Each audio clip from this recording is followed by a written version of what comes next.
Alhamdulillah 20 lah man. So mana kita suara putih man? Kita BFM kan? Man, 20 juga lah man. Mana? Mana?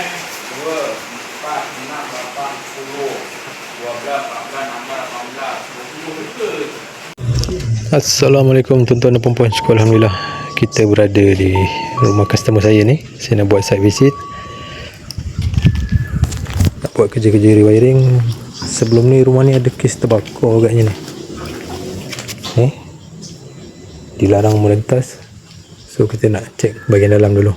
Alright. Okey, untuk makluman ni, owner dah bagi tahu kita rumah ni dah tak ada cover insurans. So untuk garisan bomba tu, owner dah bagi tahu kat kita segala pengurusan maintenance rumah ni dia tanggung sendiri. Assalamualaikum. So semua kerja-kerja untuk maintenance, repair balik ni semua owner tanggung sendiri. Okey, rumah ni dah tak ada insurans. So tak adalah nak buat kerja-kerja claim untuk repair dan sebagainya lah. Ni owner tanggung sendiri. Saya tunjuk sikit.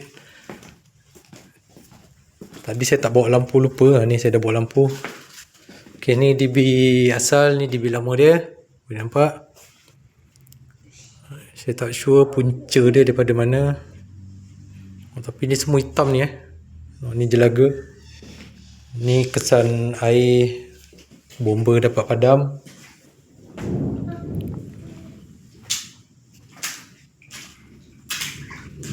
Saya syak ni kat sini ni kawasan punca kebakaran ni. Kawasan ni yang paling teruk sekali. Tak sure dah apa yang berlaku. Rumah ni masa kejadian kebakaran ni, rumah ni kosong, tak ada orang. Saya tak sure punca daripada mana, tapi nampak kesan ni macam kat sini punca. Saya tak sure lah. Ni peti sejuk. Tu macam periuk nasi. Kat sini ada satu pelak kat sini. Dah habis. Oh, ceiling dah habis. Oh, kayu tu pun ada yang dah terbakar. Ni bilik dia. Dah habis. Tilam tu tak terbakar. Tu kawasan bilik tadi. Dan ni kat sini ada satu bilik lagi. Pun dah habis jelaga. So owner minta kita buat kerja rewiring balik semua. Kemudian untuk kerja-kerja maintenance ni pun dia minta tolong saya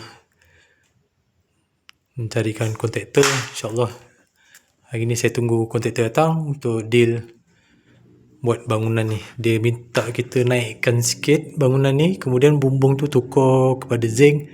Dia nak tinggikan lagi bahagian atap tu. So untuk wiring,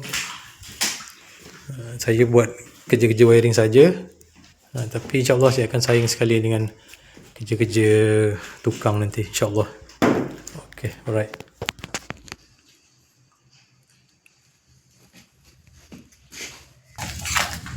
Mojo dapat dipadam 4 hari lepas lebih kurang berlaku.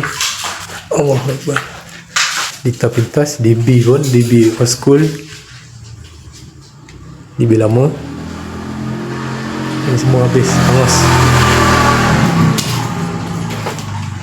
Allah Akbar. Apa dia?